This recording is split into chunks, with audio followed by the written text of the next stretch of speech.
नमस्कार मित्रों। मित्रों, एक छोटी सी कथा है, छोटा सा प्रसंग है जिसके माध्यम से हम लोग कुछ एक अपने आप से भी सवाल कर सकते हैं और कुछ अपने परिवेश से भी कर सकते हैं।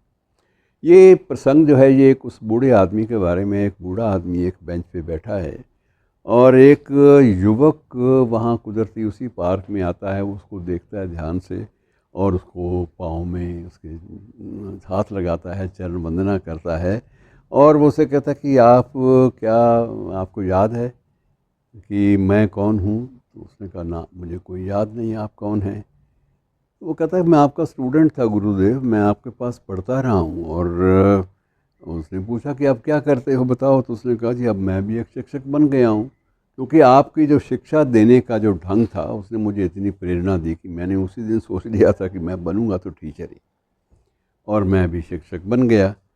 और ये बातें चीतें करते रहे और बूढ़े की चेहरे पे भी मुस्कान आई, शिक्षक के, पुराने शिक्षक के चेहरे पे, कि चलो कोई तो याद करता है। और उसके बाद उसने पूछा गुरुदेव आपको एक घटना याद है? तो ये पूछा, पहले बूढ़े ने पूछा कि तुमने ऐसा क्या देखा मुझ में जो तुम्हें शिक्षक बनने की ललक, मेरे से प्रेरणा मिली? तो उसने कहा गुरुदेव मैं ये भी आपको बताता हूँ कि आपको याद है कि एक बार जीवन में, मेरे जीवन में एक घटना घटी थी।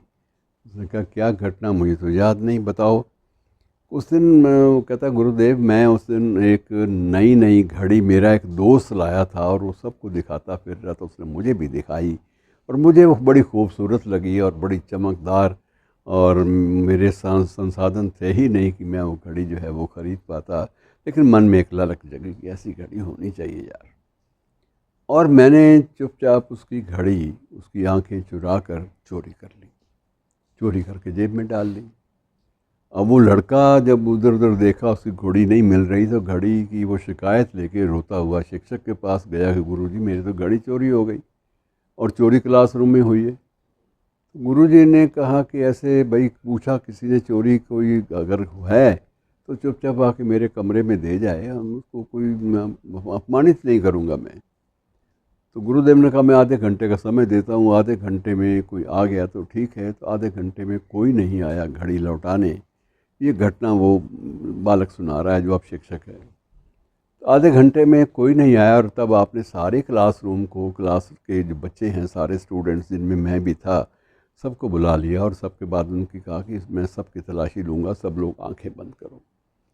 सब ने, स्टूडेंट्स ने आंखें बंद कर लीं और आपने हर एक की बंद की हुई आंखों के मध्य आपने हर एक बच्चे की ना जेबों को टटोला, और टटोलने के बाद आपको एक जगह घड़ी मिल गई। वहाँ मैं खड़ा था, घड़ी मेरी जेब में थी।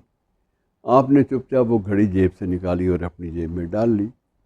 और डालने के बाद आपने जब सबकी पूरी हो गई कवायद, तो उन्होंने आंखें खोली और उसके बाद उन्होंने उस लड़के को बुलाया जिसकी चोरी हुई थी कि ये तुम्हारी घड़ी भाई, ये जो चोरी हुई थी ये घड़ी मिल गई है और ये मैं तुम्हें वापस सौंपता हूँ।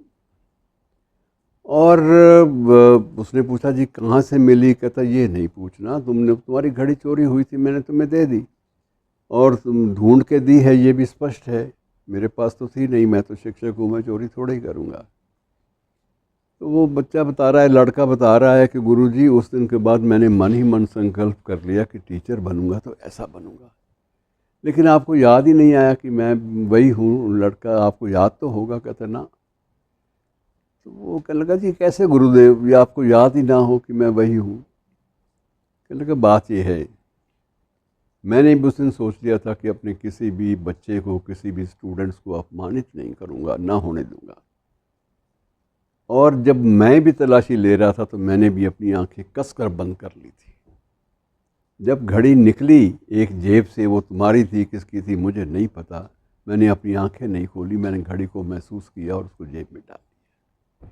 तब मेरी भी आंखें बंद थी। और मित्रों यही एक दास्तान है। तो उसने कहा गुरुदेव ये क्यों? तो उसने कहा एक ही कारण था भाई, मैं अपने किसी छात्र को चोर के रूप में कल्पना भी नहीं करता, इसलिए मैं उस भयावह कल्पना से बचने के लिए मैंने ये सोचा कि बेहतर ये होगा, घड़ी तो किसी बच्चे के पास है, ललक के मारे उसने कर ली, चोरी कर ली, लेकिन मैं उसको अपमानित सार्वजनिक रूप से नहीं होने दूंगा। और मेरा काम उतना ही था, उसके बाद मुझे नहीं याद इन बातों में क्या रखा है। तो मित्रों, ये एक कुछ एक ऐसे प्रेरक प्रसंग होते हैं, ज़िंदगी को एक नया मोड़ देते हैं। शुक्रिया।